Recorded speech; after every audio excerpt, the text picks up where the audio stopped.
ఈ చిట్టి పికిల్స్ విషయం కావచ్చు లేదా బెట్టింగ్ యాప్స్ అయినా కావచ్చు, ప్రతి వాళ్ళకి వారి యొక్క సొంత నిర్ణయాలు కొన్ని ఉంటాయి, ఓన్ డిసిషన్స్ లాగా. ఈ రెండిట్ల విషయాల గురించి విపరీతంగా మాట్లాడుతున్నారు కదా.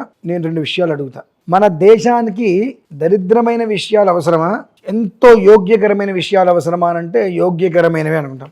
కానీ యోగ్యకరమైనటువంటి విషయాల గురించి చర్చించకుండా పక్కన పెట్టేసేసి ఉపయోగం లేని విషయాలను తీసుకొచ్చి జీవితాన్ని నాశనం చేస్తున్నారమ్మా. కేవలం సోషల్ మీడియాలో పెచ్చపట్టినటువంటి పైత్యకారులందరూ కలిసి. అదేంటండి అంటే, మొన్న అంతరిక్షం నుంచి వచ్చారు చాలా కాలం తర్వాత సునీత విలియమ్స్ గారు. చాలా సగర్వంగా ఆవిడ చెప్పుకున్నారు. మన వాళ్ళెవరికి కూడా అలా చెప్పుకోవాలేటువంటి ఆలోచన కానీ బుద్ధి జ్ఞానాలు ఏవి ఉండవు.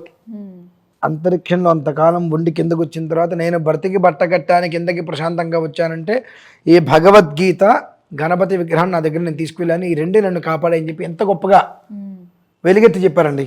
భగవద్గీత బుక్ గురించి గణపతి ఆ రెండు చూపించారు కదా, దాని గురించి చాలా గొప్పగా ఆవిడ చెప్తే ఏ మీడియా అయినా కూలంకషంగా ఇంటర్వ్యూ చేసే ప్రయత్నం చేశారా? ఆ భగవద్గీత ఆవిడ చదివేవారని అన్నారు.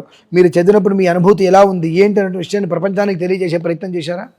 లేదు. అంటే ఏంటి, ఇక్కడ ప్రపంచానికి ఉపయోగించేవి, ధర్మానికి దగ్గరైనవి, దైవ ఆరాధనకి సంబంధించింది ఎవరికి అవసరం లేదు. బెట్టింగ్ యాపులు చేశారు, ప్రమోషన్ చేశారని వాళ్ళ మీద కేసులు. ఈ అఖిల అమ్మాయి పేరు నుంచి అలేఖ్య చిట్టి ప్రియా బచ్చల్ వాటి గురించి తలకాయ నొప్పులు. ఇవన్నీ జరగడానికి మూల కారణం ఏంటని తెలుసా అండి? మనుషులే. సిగ్గు, ఎగ్గు, జ్ఞానం, బుద్ధి ఏమాత్రము చీము నెత్తురు లేని విచక్షణ కోల్పోయిన మనుషులేనమ్మా. ఎలా అంట? ఎందుకని?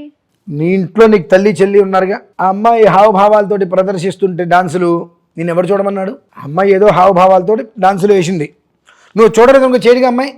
అంటే ఇన్ఫ్లుయెన్సర్స్ అనిపించుకోవాలంటే ఆ మాత్రం చెయ్యాలి, అన్నిట్లోని ముందుండాలి. కరెక్టేనండి. ఆ అమ్మాయి చేసింది, ఆ అమ్మాయి గొప్పతనాన్ని కోసం ఏదో అమ్మాయి డాన్స్ చేసింది, ఏదో చేసింది. నువ్వు చూడబట్టే కదా, మీలాంటి వాళ్ళు చూడబట్టే అమ్మాయిలు చేస్తున్నారు. అందరు ఇగ్నోర్ చేసుకుంటూ వస్తే రెండు వీడియోలు 3 వీడియోలు 10 తర్వాత ఆపేస్తారు వాళ్ళే, ఎవరు చూడలేదని ఆపేస్తారు. కానీ ఈ అమ్మాయి చీరలు కట్టుకోను ఇంకోటి హావభావాల మీద ప్రదర్శన చేస్తుంటే అంగాంగాన్ని వీళ్ళు కింద కామెంట్లో వర్ణిస్తున్నారుగా. ఆ బుద్ధిదైనతనం ఎవరిదండి? అది మనకుండాలి సిగ్గు. మీరు చూస్తున్నారు కాబట్టి వాళ్ళు చేస్తున్నారు, మీరెవ్వరు చూడకపోతే వాళ్ళు చేస్తారా? వాళ్ళు ఇంకో పని ఏదైనా చూసుకుంటారు.